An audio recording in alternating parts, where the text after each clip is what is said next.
जब लैंडिंग शुरू करेंगे 5:47 पे, तो उसके बाद लगभग जो पहला सिनेरियो में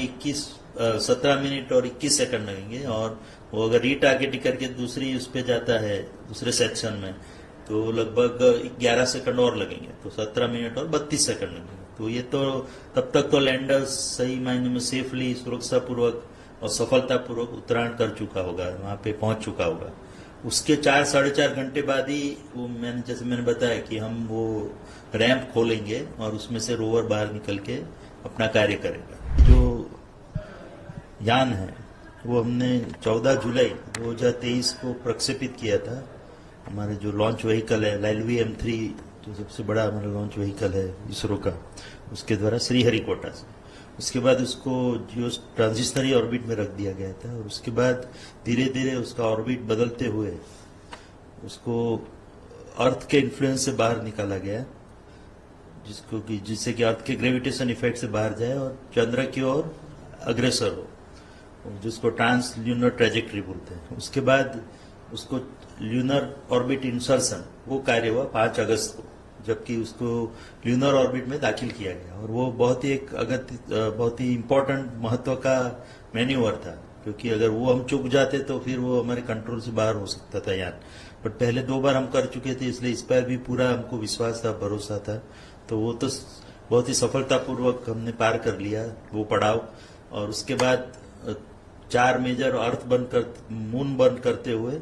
उसका ऑर्बिट हमने लगभग 157 बाय 167 किलोमीटर लगभग 16 अगस्त को पार कर लिया। और इसके बाद उसको 17 अगस्त को हमने लैंडर मॉड्यूल और प्रोपल्शन मॉड्यूल दोनों को अलग कर दिया, क्योंकि प्रोपल्शन मॉड्यूल का मुख्य काम था कि उसको चंद्र की ऑर्बिट तक पहुंचाए, तो वो तो उसने पूरा कर लिया है। और उसके बाद प्रोपल्शन मॉड्यूल अलग हो गए, उसमें एक शेप पेलोड करके है, वो कार्य करता रहेगा, उसमें जितना फ्यूल है उसके मुताबिक। तो प्रोपल्शन मॉड्यूल में अभी हमारी जो इनिशियल एस्टिमेट है उसके मुताबिक लगभग 3 से 6 महीने तक का फ्यूल, और उससे भी ज्यादा हो सकता है, तो वो 3 से 6 महीने तो काम करेगा ही, और उससे ज्यादा भी करने की उम्मीद जगी है अभी। तो ये तो हुआ प्रोपल्शन मॉड्यूल। और जो लैंडर मॉड्यूल है वो 157 बाय 167 किलोमीटर से कार्यरत होके आज ये उसका अलग डीबूस्टिंग फेज में से प्रसारित किया गया, और आज जबकि 22 अगस्त को उसको 120 बाय 30 किलोमीटर की ऑर्बिट में वो घूम रहा है, और उसको कल तक वो 100 बाय 30 किलोमीटर ऑर्बिट में पहुंच जाएगा, और फिर उसको 30 किलोमीटर से हम नीचे की ओर उतारेंगे, जबकि वो चंद्र की सतह पे टच डाउन करेगा। और ये कार्य पूरा लगभग कल 5:47 पे शाम को ये शुरू होगा। जो लैंडिंग है, जैसे कि मैंने बताया 30 किलोमीटर की ऊंचाई से लैंडिंग शुरू होगा, और नीचे टच डाउन होगा लगभग 17 मिनट और 21 सेकंड के बाद, यानी कि शाम को 6:04 पे हमको ये खुशी की खबर मिल सकती है कि भारत का एक चंद्रयान 3 लैंडर सॉफ्ट लैंडिंग करके चंद्र की सतह पर उतर गया होगा। तो इस पूरी प्रक्रिया में ये बहुत ही कठिन प्रक्रिया है, इतना इजी नहीं है चंद्र पे लैंड करना, और खास करके दक्षिण ध्रुव पे, क्योंकि दक्षिण ध्रुव जो प्रदेश है वो बहुत ही हैजार्डस प्रदेश है, क्योंकि उसमें बहुत ही कठिन प्रदेश है, उसमें गड्ढे भी हैं और जिसको बोलते हैं हम पत्थर भी बहुत बड़े बड़े हैं। तो क्रेटर्स एंड बोल्डर्स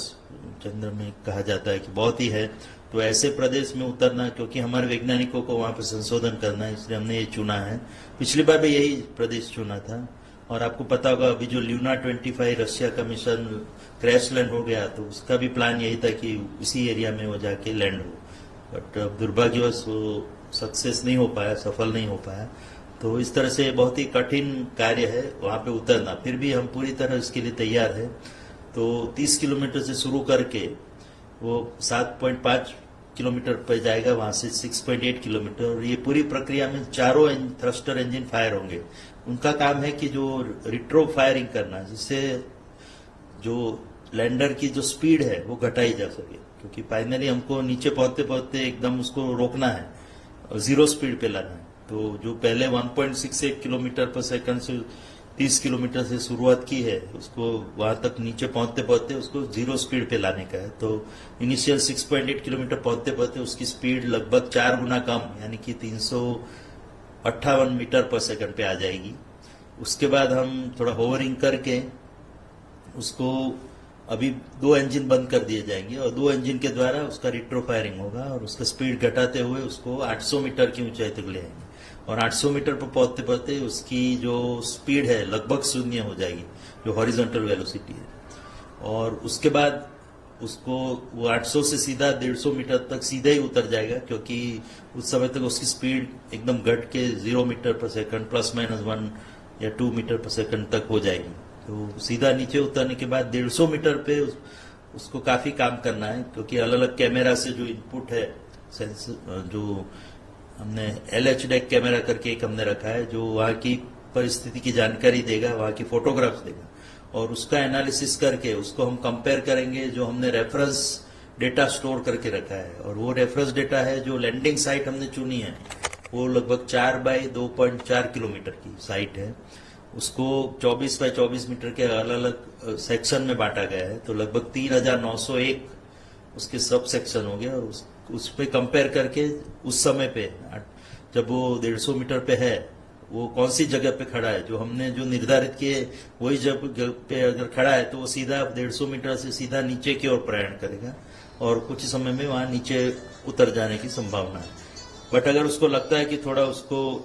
यहाँ से उसको उसका ट्रेजेक्टरी चेंज करना है, जिसको हम रीटारगेटिंग बोलते हैं, तो 150 मीटर से थोड़ा खिसक के 60 मीटर तक आएगा और उसका एक्स और वाई मूवमेंट होगा और अगेन वहां पे वो इमेज लेके उसका एनालिसिस करके उसको कंपेयर करेगा। और जैसा कि मैंने बताया वो 3901 सेक्शन में से जो सेक्शन उनको योग्य लगता है वहां पे जाके वो सीधे 60 मीटर से सीधा नीचे उतर जाएगा। तो ये तो हमारी 2 पॉसिबिलिटी हुई कल जब हम नीचे उतरेंगे। तब अगर हमको लगता है कि जब वो 800-150 मीटर पे होगा उसको लगता है कि कोई भी इमेज मैच नहीं हो रही है और कोई एक जो पूर्व निर्धारित एरिया के बदले कोई और जगह ही अगर पहुंच गया है और उसकी संभावना काफी कम है, फिर भी उस संभावना को मद्देनजर रखते हुए हमने प्रोग्रामिंग में वो टेक केयर किया है। तो उस समय पे लैंडर खुद ही अभी इमेज जो कैमरा से इमेज आएगी उसका 2D इमेज लेगा और उससे प्रोसेस करके वहां पे जो उसको सेफ एरिया दिखता है, क्योंकि इमेज में सब पता लग जाएगा कि कौन सा एरिया सही है, कौन सा में क्रेटर और बोल्डर ज्यादा है, तो सही एरिया खुद ही चूज करके तो वो निर्णय वो अपने आप लेगा और सीधा वहां पे नीचे उतरने की कोशिश करेगा। और हमको पूरी आशा है कि ये तीसरे जो सैल्वेज या इमरजेंसी मोड है उसकी जरूरत नहीं पड़ेगी और जो पहले 2 मोड मैंने बताए उसमें से ही एक मोड पे और जो हमने निर्धारित किया साइट उसी में वो सही जगह पे उतराण कर देगा। तो एक सवाल ये भी होता है कि लैंडिंग के बाद जो रैंप है सर, वो सर कैसे खुलेगा सर? लैंडिंग जैसा कि मैंने बताया कि अगर हम सेफली लैंड कर लेते हैं सुरक्षा पूर्वक और सफलतापूर्वक, तो उसके लगभग 4-4.5 घंटे बाद, क्योंकि तब तक वहां पर जो डस्ट वो उड़ी है नीचे उतरते समय पे जो रिट्रोफायरिंग के कारण काफी धूल उड़ी होगी वहां पे, तो वो हमारे लैंडर के अलग अलग पुर्जों पे वो स्थापित हो गई होगी, तो वो धीरे धीरे वो निकल के नीचे गिर जाएगी। तो वो धूल सेटल हो जाए बाद में हम प्लान कर रहे हैं कि उसका रैंप खुलेगा, वो ऑटोमेटिक ही उसका कमांडिंग दिया ही हुआ है और रैंप के ऊपर ये बंधा हुआ है हमारा रोवर, तो उसका पायरो कटर से कटिंग करके तो वो रोवर नीचे की ओर ग्लाइड होगा और स्लाइड होगा, क्योंकि उसके ऊपर व्हील है उसके, तो व्हील के द्वारा रोल होके वो लैंडर के आजू बाजू लगभग 500 मीटर की त्रिज्या में काम कर सकता है अपनी रेडियस में। तो वो अपना काम शुरू करेगा और लगभग क्योंकि हम लगभग सूर्योदय के दूसरे दिन ये सब उतरने का प्रयास कर रहे हैं, तो लगभग उसके बाद उसको 12-12.5 दिन मिलेंगे रोवर को अपना कार्य करने के लिए, क्योंकि उसके बाद वहां पे रात शुरू हो जाएगी और रात को सूर्य सोलर पावर तो उत्पन्न नहीं होगा जिससे कि सोलर पैनल का जो आउटपुट है वो नहीं निकलेगा। बट उसके अलावा भी रात को एक दूसरा प्रॉब्लम ये होने वाला है कि टेम्परेचर -120 -150 डिग्री सेंटीग्रेड तक नीचा चला जाएगा और उस टेम्परेचर में इलेक्ट्रॉनिक सर्किट कितना काम कर पाएगी वो हमको पूरा विश्वास नहीं है, इसलिए हम सर्किट बंद ही कर देंगे, उसका पावर ऑफ कर देंगे। उसके 14 दिन बाद फिर से वहां पे सुबह होगी, क्योंकि एक 1 मून डे वो लगभग 14 अर्थ दिवस के बराबर होता है, पृथ्वी के दिवसों के बराबर। तो 14 दिन रात रहने के बाद एक बार फिर से हम उसको रिवाइव करने का ट्राई करेंगे रोवर को, और लैंडर के जो पेलोड है उसको भी, तो उसको स्विच ऑन करके हम देखेंगे कि वह कार्य करने के योग्य रहे कि नहीं। बहुत आसान तो नहीं है, बट फिर भी अगर सरवाइव कर जाते हैं कोल्ड टेम्परेचर और उसके इलेक्ट्रॉनिक जॉइंट्स मजबूत रहते हैं तो वो फिर से कार्य करने लगेगा। जैसा भी कार्य हो वो करेगा, थोड़ा बहुत कार्य, तो उतना हम एक्सपेरिमेंट के लिए हमारे लिए बोनस पीरियड होगा। तो ये ऐसे प्लान बनाया गया है। तो लगभग ये मिशन की लाइफ 14 दिन है, बोथ लैंडर और रोवर दोनों के लिए। और 14 दिनों तक जो एक्सपेरिमेंट करके लैंडर पे हमारे 4 पेलोड है और रोवर पे 2 पेलोड है, तो वो वहाँ की जमीन का जायजा लेके उसका कॉम्पोजिशन, इलेक्ट्रोमिक एलिमेंटल और मॉलिकुलर कॉम्पोजिशन लेके हमको वहाँ की जमीन, मिट्टी के बारे में, उसके मिनरल्स के बारे में हमको इंफॉर्मेशन देंगे, माहिती देंगे, जिसका उपयोग करके आगे रिसर्च कर सकते हैं, संशोधन कर सकते हैं हमारे वैज्ञानिक। सर ये सवाल भी होता है कि जैसा आपने कहा, तो रोवर को उतरने में और लैंडर को चंद्र पर उतरने में कितना समय लगेगा? जैसे कि मैंने बताया, जब लैंडिंग शुरू करेंगे 5:47 पे, तो उसके बाद लगभग जो पहले सीनेरियो में 17 मिनट और 21 सेकंड लगेंगे, और वो अगर रीटारगेटिंग करके दूसरी उस पे जाता है, दूसरे सेक्शन में, तो लगभग 11 सेकंड और लगेंगे, तो 17 मिनट और 32 सेकंड लगेंगे। तो ये तो तब तक तो लैंडर सही मायने में सेफली, सुरक्षापूर्वक और सफलतापूर्वक उत्तरायण कर चुका होगा, वहां पे पहुंच चुका होगा। उसके 4-4.5 घंटे बाद ही वो जैसे मैंने बताया कि हम वो रैंप खोलेंगे और उसमें से रोवर बाहर निकल के अपना कार्य करेगा। तो वो तो सीधा ही रोल हो जाएगा, तो उसमें तो हार्डली 1 और 2 मिनट ही लगेंगे उसको नीचे उतरने में, क्योंकि वो तो सीधा लगभग 5 मीटर का स्लोप जैसा एक सीढ़ी जैसी, जिसपे से रोवर नीचे उतरेगा। और रोवर के 2 जो पहिए हैं, एक पहिए पे हमने इसरो का सिंबल एम्बॉस किया है, दूसरे पहिए पे हमने अशोक स्तंभ जो भारत का है उसका सिंबल लगाया है। तो जब भी रोवर वहां पे घूमता रहेगा, मूवमेंट करेगा, उस समय पे उसकी छाप वो छोड़ेगा, अशोक स्तंभ और हमारे इसरो के सिंबल की।